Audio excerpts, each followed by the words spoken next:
Hello दोस्तों, जय माता दी। मेरा और मेरे इस म्यूजिकल ग्रुप में आप सभी का बहुत बहुत स्वागत है। जितने लोग हमारे चैनल से जुड़े हैं सभी को तहे दिल से धन्यवाद है। सबके लिए मैं मंगल कामना करती हूँ, सब लोग स्वस्थ और मस्त रहें।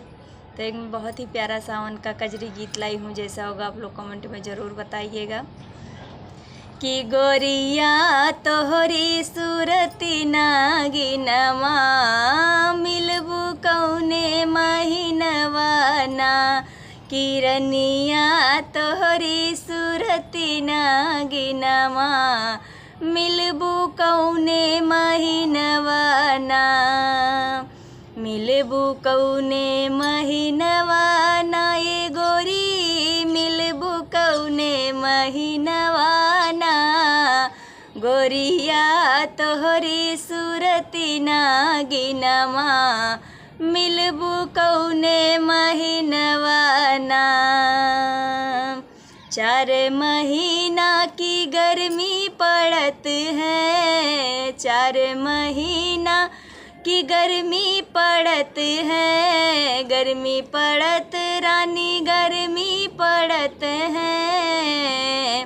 टप टप चुएला पसीनवा मिलबू कौने महीनवा ना।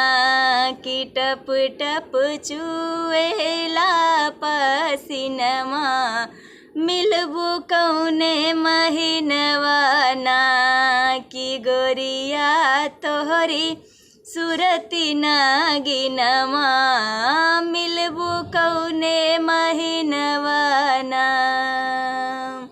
4 महीना की ठंडी पड़त है, 4 महीना की ठंडी पड़त है। ठंडी पड़त रानी ठंडी पड़त है। थर थर कांपेला बदनवा मिलबू कौने महीनवा ना। कि थर थर कांपेला बदनवा मिलबू कौने महीनवा ना। कि गोरिया तोहरी सूरती नागिनमा मिलबू कौने महीनवा ना।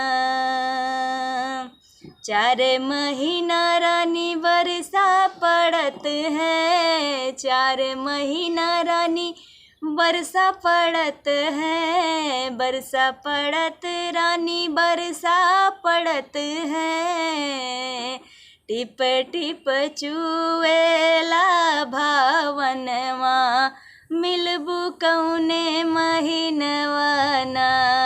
कि टिप टिप चुएला भावनवा मिलबू कौने महीनवा ना।